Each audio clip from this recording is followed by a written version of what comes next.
जी अस्सलाम वालेकुम दोस्तों बुजुर्गों भैनों भरावो सारिਆਂ ਨੂੰ मेरी तरफों अस्सलाम वालेकुम।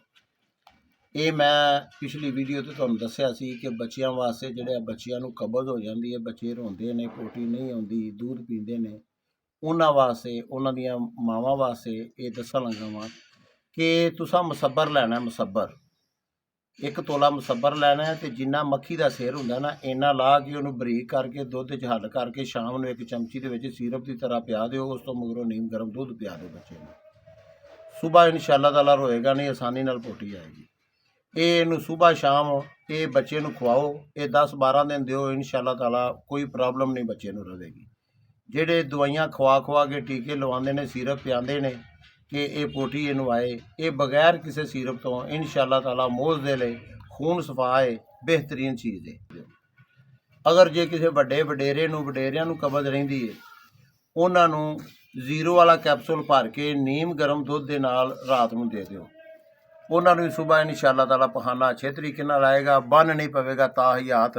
ਇਹ ਦਵਾਈ ਨੂੰ ਆਪਣੇ ਘਰ ਰੱਖੋ ਔਰ ਬਹੁਤ ਜ਼ਹਿਰੀਲੀਆਂ ਔਰ ਤਜ਼ਾਬੀਅਤ ਵਾਲੀਆਂ ਦਵਾਈਆਂ ਨੂੰ ਔਰ ਖੁਸ਼ਕ ਦਵਾਈਆਂ ਕੋਲੋਂ ਬਚੋ। ਆਪਣੀ ਸਿਹਤ ਦਾ ਖਿਆਲ ਰੱਖੋ। ਇਨਸ਼ਾਅੱਲਾ ਤਾਲਾ ਜਿੰਨਾ ਸਾਨੂੰ ਇਲਮ ਹੈ ਉਹ ਇਨਸ਼ਾਅੱਲਾ ਕੌਮ ਵਾਸਤੇ ਹਾਜ਼ਰ ਹੈ, ਅੱਲਾ ਦੀ ਮਖਲੂਕ ਵਾਸਤੇ ਹਾਜ਼ਰ ਹੈ। ਮੇਰੇ ਪਾਕਿਸਤਾਨ ਦੇ ਅੱਲਾ ਖੈਰ ਕਰੇ, ਆਪਣੀ ਰਹਿਮਤ ਕਰੇ, ਸਾਰਿਆਂ ਨੂੰ ਅੱਲਾ ਆਪਣੀ ਰਹਿਮਤ ਨਾਲ ਹਦਾਇਤ ਦੇਵੇ ਤੇ ਅਸੀਂ ਇਨਸ਼ਾਅੱਲਾ ਤਾਲਾ बढ़ चढ़ के ਔਰ ਉਹ ਚੀਜ਼ਾਂ ਇਨਸ਼ਾਅੱਲਾ ਪੇਸ਼ ਕਰਾਂਗੇ ਕਿ ਜਿਹੜੀਆਂ ਸਾਡੇ ਹਰ ਭੈਣ ਭਰਾ ਨੂੰ ਜ਼ਰੂਰਤ ਹੈ ਔਰ ਬਗੈਰ ਖਰਚੇ ਤੋਂ। ਇਹ ਖਰਚਾ 10 ਰੁਪਏ ਦਾ ਮੁਸੱਬਰ ਆਇਆ ਹੋਵੇ ਤੇ ਬੱਚਾ ਤੁਹਾਡਾ ਠੀਕ, ਹਜ਼ਾਰਾਂ ਰੁਪਈਆਂ ਦੀਆਂ ਦਵਾਈਆਂ ਕੰਮ ਨਹੀਂ ਕਰਨਗੀਆਂ।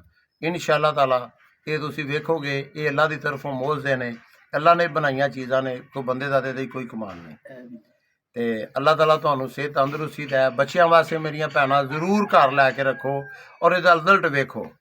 ਜਿਹੜਾ ਬੱਚਾ ਰੋਜ਼ ਸੁਬਾਹ ਰੋਂਦਾ, ਚੀਕਾਂ ਮਾਰਦਾ, ਪੋਟੀ ਨਹੀਂ ਆਉਂਦੀ, ਉਹਨੂੰ ਰਾਤ ਨੂੰ ਦਿਓ, ਸੁਬਾਹ ਚੀਕ ਨਹੀਂ ਮਾਰੇਗਾ, ਆਰਾਮ ਦੇ ਨਾਲ ਪੋਟੀ ਆਏਗੀ। ਬੱਚਿਆਂ ਦੀ ਤਕਲੀਫ ਨਹੀਂ ਵੇਖੀ ਜਾਂਦੀ, ਦਿਲ ਨੂੰ ਬੜੀ ਤਕਲੀਫ ਹੁੰਦੀ ਹੈ।